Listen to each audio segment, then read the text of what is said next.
अम्मी, आज सुबह तूबा के लिए एक ड्रेस आया था। मैंने उसे देखा जब मैं उसके रूम में रखने गई थी। वो बहुत खूबसूरत था। उनके कपड़ों में क्यों घुसती हो? हमारे जैसों के लिए बहुत कीमती है, मगर आप देखती कि कितना खूबसूरत था।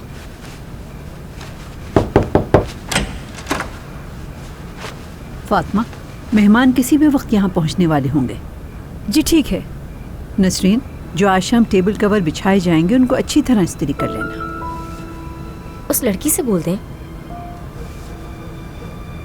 उस लड़की का नाम सबा है। सबा सुबह से काम कर रही है। मुझे समझ नहीं आता, जब इतने सारे काम है तो नौकर बढ़ा लेना। मुझे समझ नहीं आता कि तुम्हें हर बात पर सवाल उठाने का आखिर इतना शौक क्यों है। बगैर एतराज की इस्त्री करके दो कपड़ों को।